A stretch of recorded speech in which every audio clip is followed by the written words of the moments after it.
Welcome back to Joe Stunner Boxing. I made a video about a month ago about Frank Warren and Eddie Hearn, and I asked the question: is Frank Warren sort of driving Eddie Hearn out of boxing? He once said that he intended to about 10 years ago, whatever it was.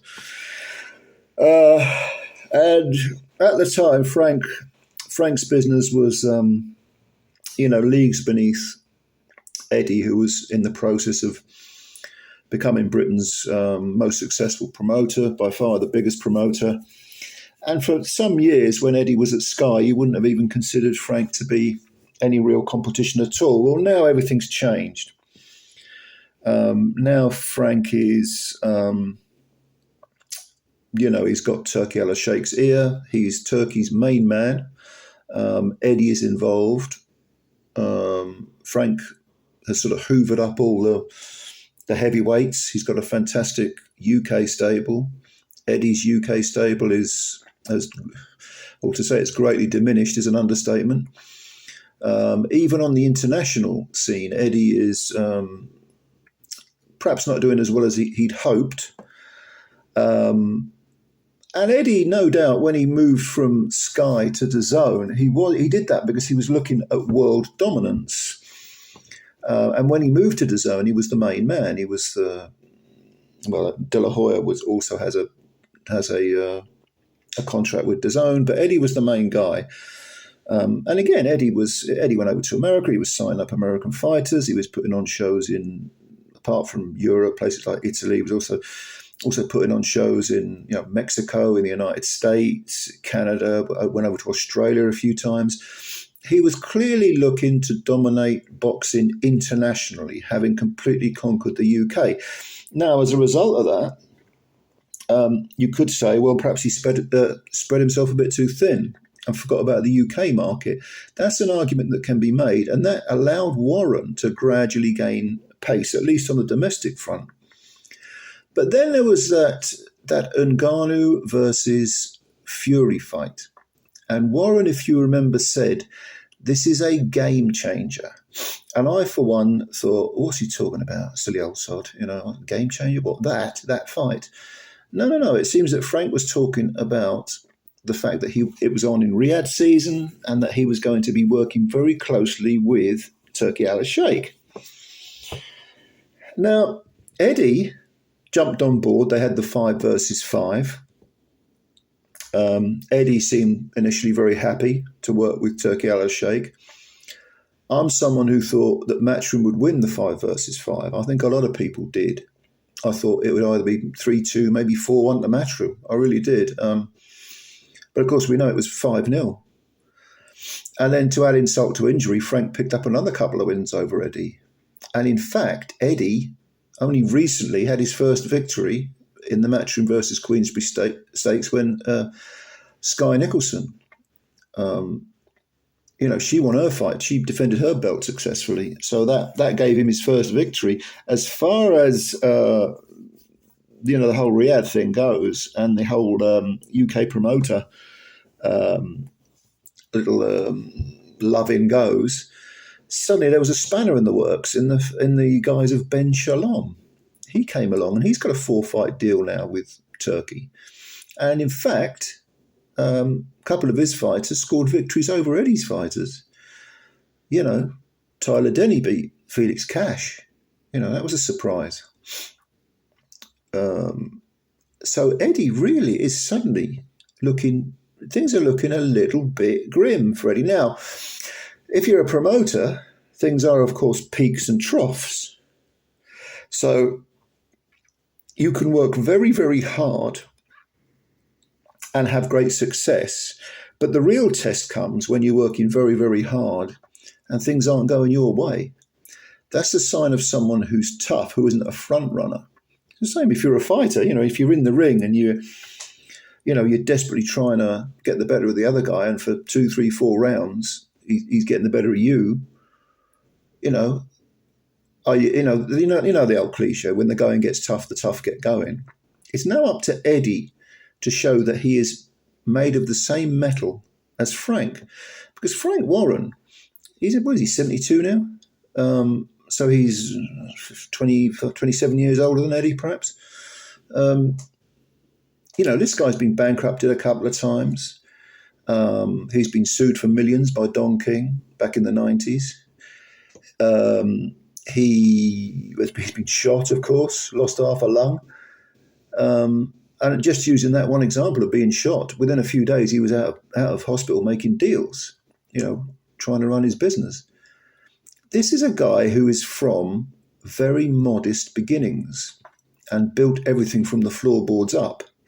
And while Eddie Hearn cannot be faulted in terms of his work ethic, in terms of the complete effort he makes, and his promotional skills, and the fact that he is, probably more, well, he's obviously much younger than Frank, but perhaps more charismatic too.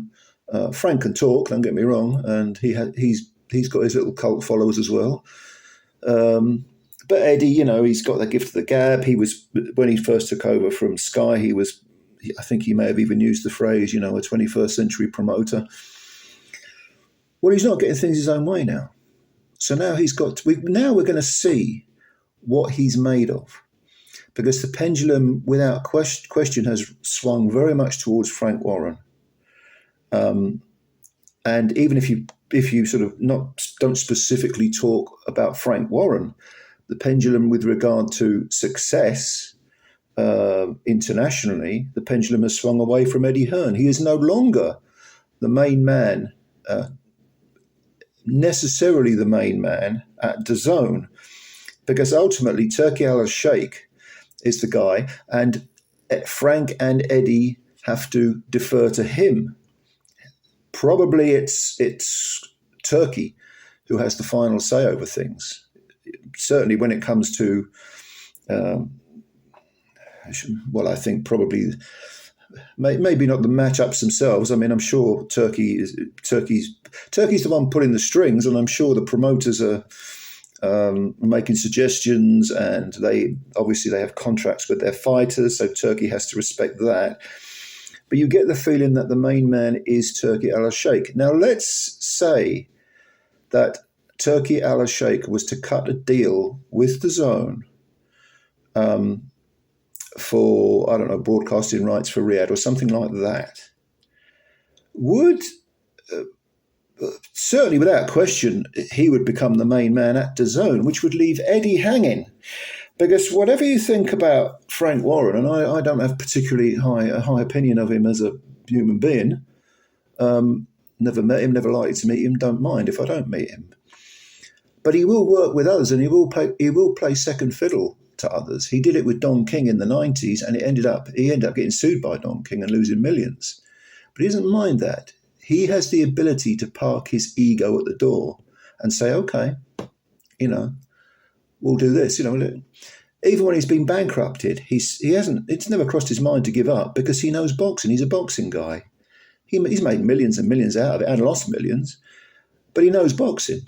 No one brings a young fighter on better than Frank Warren. No one can spot talent as well as Frank Warren.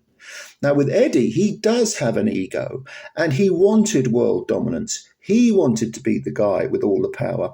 He wanted to be the guy who was number one internationally, having been, without question, number one in the UK, which he now no longer is. But he wanted to move up, to conquer the world, for Matchroom to become the biggest promotional outfit on the planet. With Turki coming in, and let's say Turki does cut a deal with DAZN, I don't see this as being something that's impossible at all. Let's say he cuts a deal for Riyadh season further down the line. I mean, I have heard things of certain people. This might well happen. We'll see.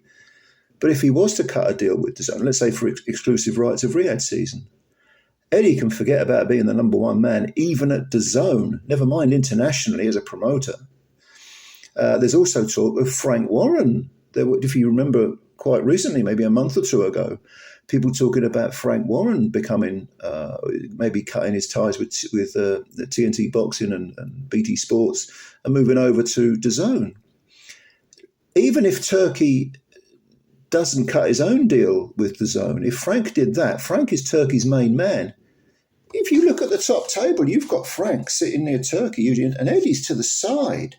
That's not going to feed Eddie's considerable ego, the idea that he is a sort of almost like a wingman. And also Eddie, although he has still got some very, very good fighters on his books, how many heavyweights has he got? And heavyweights are the glamour division. AJ's coming to the end, even if he carries on, he's definitely damaged goods. He's still a ticket seller, we still make money out of him. But who's replacing him?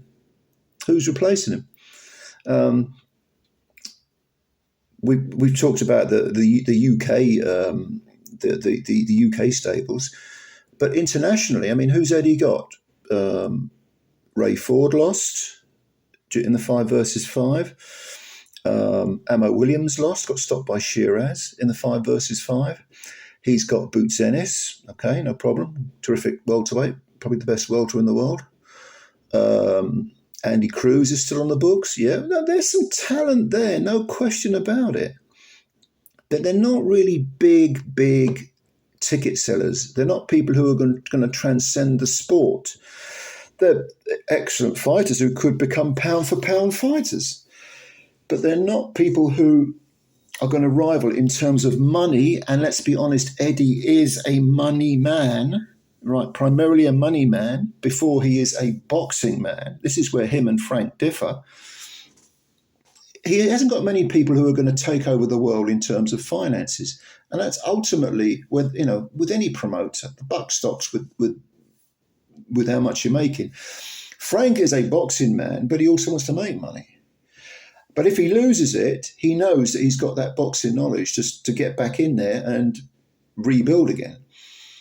That takes a lot of effort, though, and you've got to wonder whether Eddie's prepared to put in that effort.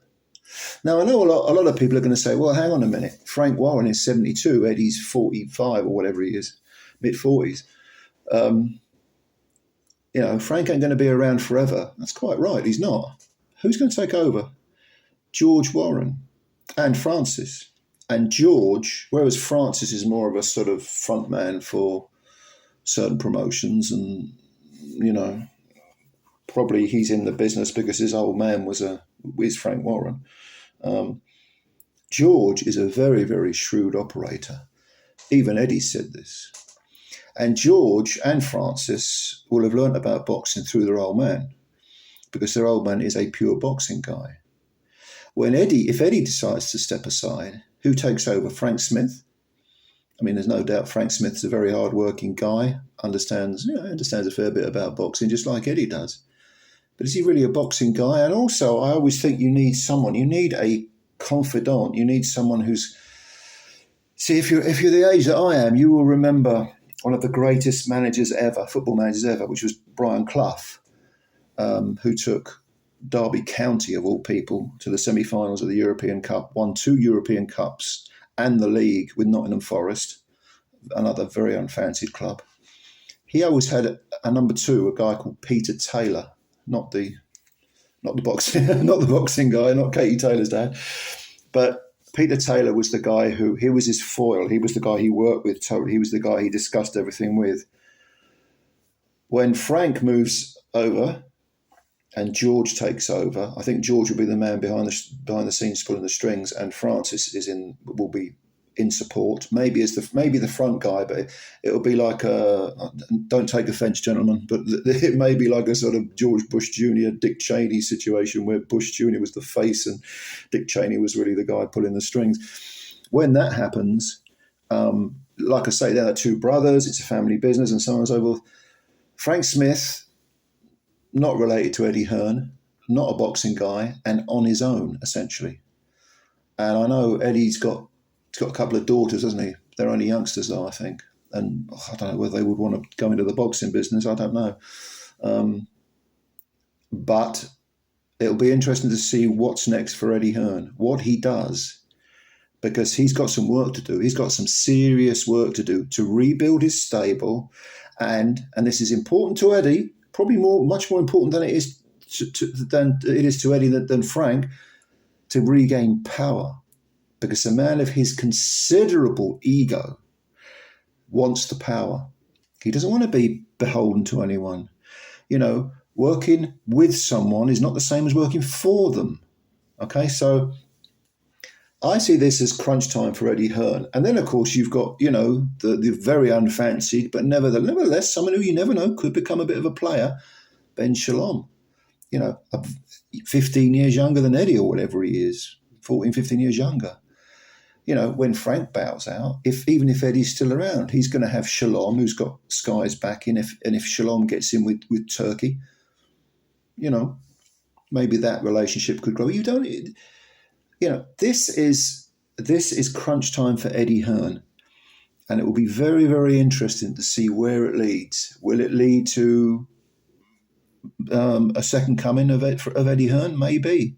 I mean, God knows Frank. He's like, you can't get rid of him, can you? I think I called Derek Chisora the clap of boxing. You can't get rid of him.